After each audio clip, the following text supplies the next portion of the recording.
ये है मधुर मोरल्स। आज के वीडियो में बात करेंगे करवा चौथ पर पढ़ी जाने वाली कथा की। वीडियो को लाइक शेयर करें। करवा चौथ की कहानी। देवी करवा अपने पति के साथ तुंगरा नदी के पास रहती थी। एक दिन करवा के पति नदी में स्नान करने गए तो एक मगरमच्छ ने उनका पैर पकड़ लिया और फिर नदी में खींचने लगा। मृत्यु करीब देखकर करवा के पति ने करवा को पुकारा। करवा दौड़कर नदी के पास पहुंची और पति को मृत्यु के मुंह में ले जाते मगर को देखा। करवा ने तुरंत एक कच्चा धागा लेकर मगरमच्छ को एक पेड़ से बांध दिया। करवा के सतीत्व के कारण मगरमच्छ कच्चे धागे में ऐसा बंधा कि टस से मस नहीं हो पा रहा था। करवा के पति और मगरमच्छ दोनों के प्राण संकट में फंसे थे। करवा ने यमराज को पुकारा और अपने पति को जीवन दान देने और मगरमच्छ को तुरंत मृत्यु दंड देने के लिए कहा। यमराज ने कहा, मैं ऐसा नहीं कर सकता क्योंकि अभी मगरमच्छ की आयु शेष है और तुम्हारे पति की आयु पूरी हो चुकी है। क्रोधित होकर करवा ने यमराज से कहा, अगर आपने ऐसा नहीं किया तो मैं आपको शाप दे दूंगी। और सती के शाप से भयभीत होकर यमराज ने तुरंत मगरमच्छ को यमलोक भेज दिया और करवा के पति को जीवन दान दे दिया। इसीलिए करवा चौथ के व्रत में सुहागिन स्त्रियां करवा माता से प्रार्थना करती हैं कि हे करवा माता, जैसे आपने अपने पति की मृत्यु के मुंह से वापस निकाल लिया वैसे ही मेरे सुहाग की भी रक्षा करना। यमराज देवता करवा माता के पतिव्रता होने से बड़े प्रसन्न हुए और उन्होंने कहा कि आपने अपने तपोबल से अपने पति के प्राण संकट से बचाए हैं तो मैं आपसे बहुत प्रसन्न हूँ। मैं आज आपको वरदान देता हूँ कि जो सुहागिन महिलाएं अपने पति के लिए आज के दिन यानी कार्तिक मास की कृष्ण पक्ष की चतुर्थी तिथि के दिन व्रत रखेंगी, उनके पति की आयु लंबी होगी और उनके सुहाग की रक्षा मैं स्वयं करूंगा। करवा चौथ की यह कथा अति पावन है। इस कथा को करवा चौथ के दिन सुनना बहुत शुभ माना जाता है।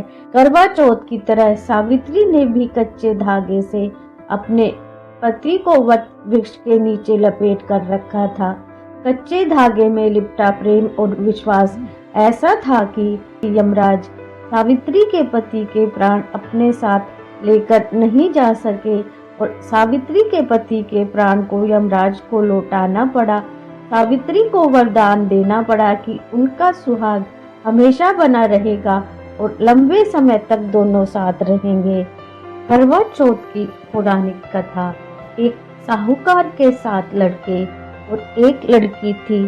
सेठानी के सहित उसकी बहुओं और बेटी ने भी करवा चौथ का व्रत रखा था। रात्रि को साहूकार के लड़के भोजन करने लगे तो उन्होंने अपनी बहन से भोजन के लिए कहा। इस पर बहन ने बताया कि उसका आज व्रत है और वह खाना चंद्रमा को अर्घ्य देकर ही खा सकती है। सबसे छोटे भाई से अपनी बहन की हालत देखी नहीं जाती और वह दूर पेड़ पर एक दीपक जलाकर चलनी की ओट में रख देता है तो ऐसा प्रतीत होता है कि जैसे चतुर्थी का चांद हो। तब भाई ने अपनी बहन से कहा कि चंद्रमा निकल आया है, व्रत खोल ले। फिर बहन ने अपनी भाभियों से कहा कि चंद्रमा निकल आया है, चलो व्रत खोल लेते हैं। लेकिन भाभियों ने उसकी बात नहीं मानी और व्रत नहीं खोला। बहन को अपने भाइयों की चतुराई समझ में नहीं आई। बहन ने दीपक को चंद्रमा समझकर अर्घ्य देकर खाने का निवाला खा लिया। जैसे ही वह पहला टुकड़ा मुंह में डालती है उसे छींक आ जाती है। दूसरा टुकड़ा डालती है तो उसमें बाल निकल आता है और तीसरा टुकड़ा मुंह में डालती है तो तभी उसके पति की मृत्यु का समाचार उसे मिलता है। वह बेहद दुखी हो जाती है और उसकी भाभी सच्चाई बताती है कि उसके साथ क्या और कैसे हुआ है। व्रत गलत तरीके से टूटने के कारण देवता उससे नाराज हो गए हैं। इस पर करवा निश्चय करती है कि वह अपने पति का अंतिम संस्कार नहीं करेगी और अपने सतीत्व से उन्हें पुनः जीवन दिलाकर रहेगी।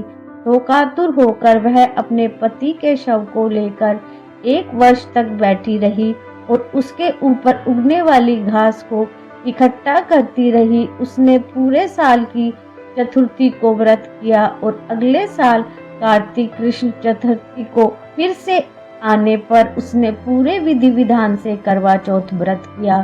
शाम को सुहागिनों से अनुरोध करने लगी कि यम सुई ले लो, पिए सुई दे दो, मुझे भी अपनी जैसी सुहागिन बना दो।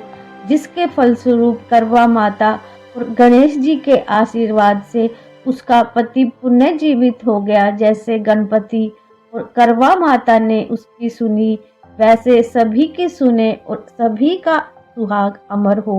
वीडियो को लाइक शेयर करें, चैनल को सब्सक्राइब करें, कमेंट बॉक्स में जय करवा माता अवश्य लिखें।